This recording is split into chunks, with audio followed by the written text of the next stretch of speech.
Alright, everybody!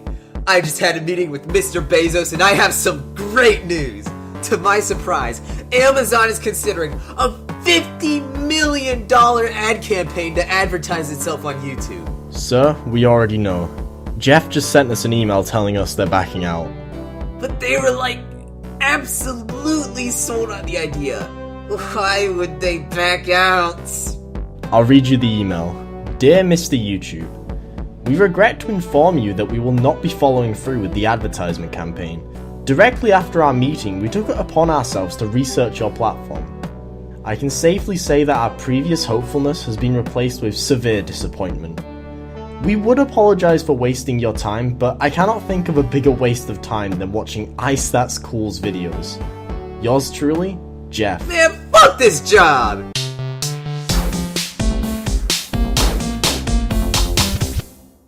I know it may not seem like it given the circumstances or the title of the video, but I enjoy making YouTube videos. It's just that there's some things that aren't okay. Some things which are so egregious that I just can't let it slide. I need to show you guys something. Man, just looking at this makes me sad. They didn't have to do it, but they shoved the featured channel list to the bottom of your channel.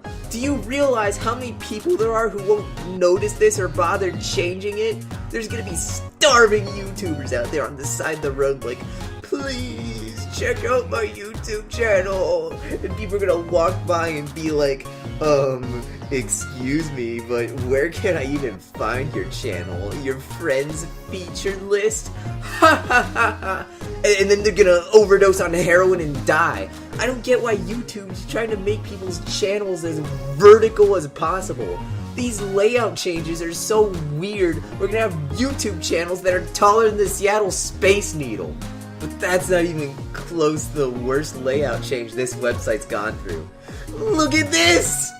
I would have had a better experience bashing the brick part of my phone's charger into my head than experiencing what I felt when I saw the new mobile comment section. The comments are so compacted, you need to click to even see them. I understand that YouTube comments are trash, but why would you do this before making a functional dislike button for the comments section? YouTube comments are so unthoughtful and repetitive, it transcends language. I understand Spanish, but let me know if you understand what these comments said, because I'm not too good with Spanish and I completely understood these because of how formulaic comments are. Going back to the dislike button being unfunctional, I actually thought this was overlooked or maybe unintentional. I mean, why would you have a dislike button if it didn't affect the post you disliked, right? But then, while I was working on this, YouTube dropped this tweet. In response to your feedback on being a target dislike campaign, testing a few years. Experiment? Why don't you run the don't make stupid decisions experiment? The only channels I could think of that want to participate in this experiment are scam channels and YouTube's personal channel after what happened in Rewind 2018. Like, you'd think YouTube would focus on getting a better moderation team so they don't have to rely on appeals or bots, or maybe work on that copyright system they have going on. But instead, they need to see what it looks like if they remove the color gray from their website. YouTube is doing all this stupid shit while their copyright system is broken. For my videos, I usually use music my friends produced and gave me permission to use. 1, because they're damn good at it. And 2, because I don't want to get shit on by copyright. However, YouTube handles copyright so poorly that I wouldn't feel surprised if someone else uploaded an MP3 file of a track that plays in the background of my videos, titled it IceThatsCool music, and claimed one of my own videos. I'm not making money from this, so I don't give a shit if a claim on my video is taking my money, like as long as it stays up, right? I do, however, like to picture myself rolling in greenbacks, and in that situation, I would be petrified to use any music that wasn't made by my friends. Hell, maybe one day I'll be famous and Cadence Slimer will decide to go rogue and claim all my videos. While dislike's not working with something I used to question the existence of, I still find myself questioning the existence of the subscriber glitch. You know how sometimes YouTubers tell you to check if you're subscribed or not? Because You know, guys, there's a glitch that might unsubscribe you from my YouTube channel, so make sure you're subscribed, like that sort of deal. Unlike comment sections dislikes, I have no clue if this is real or if people have just never subscribed without realizing it. The whole situation makes me wonder how or why this is even a mystery of whether or not this exists. I imagine a situation where like the CEO of YouTube, Susan Wojcicki or however you pronounce it, is at a family reunion and her nephew runs up to her like, Daddy told me you're the CEO of YouTube.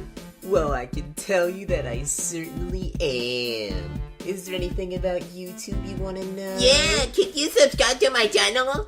Sure I can. I'll watch every video you make. Click. And like all company higher-ups, Susan was lying through her goddamn teeth. As soon as she went home from the reunion, she unsubscribed from her nephew's gaming channel. But a few months later, the next family reunion came.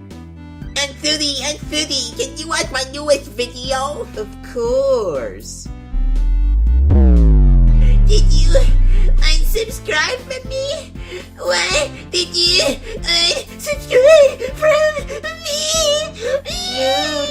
No, that's actually a glitch. I was subscribed to you before, sweetie. I even rang the bell. But a glitch made me unsubscribe from your channel. Ooh, the subscriber glitch.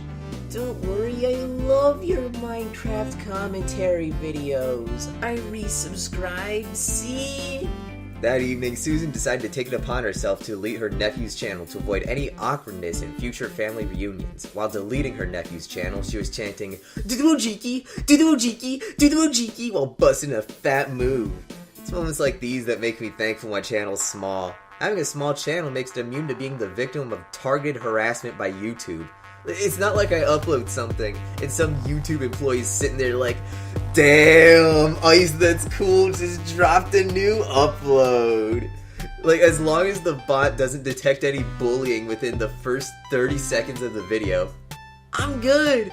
I could be like, "Hey, Proxidus, I know you think I sound like the red M&M, but the only reason you're seeing red is because you're upset you can't put beans on your toast after your roommate stole them from you." I can finally express my true feelings onto YouTube, and hey, Tad, you vegan idiot, what are you gonna do if I call you names? Eat a salad at me? Like, I'm really glad I get to express myself on this platform. Now, if YouTube handed me a fat check, that might be different. Due to the prospect of making money off a video being unreliable, big YouTubers have been studying each other. An example of this would be the trend where at the start of a video someone displays the ratio of people who watch their videos who are also subscribed and then shit themselves over how low the number is. YouTube paying people to make videos is pretty helpful and creates new job opportunities. It also seems to make people terrified to be entertaining, like, god damn! Since YouTubers always love a good challenge, here's a challenge for you, the Don't Be Boring Challenge! YouTube is becoming so boring, people are seriously walking around calling themselves content creators. That sounds so pretentious. I'd rather straight up call myself a YouTuber, which is also terrible. Don't do that. I think the best way to say you make YouTube videos for a living is to like just say, "I make YouTube videos," like that statement. But if anyone has any ideas on like what to say if you're in that situation, let me know. I need to know just in case I become popular.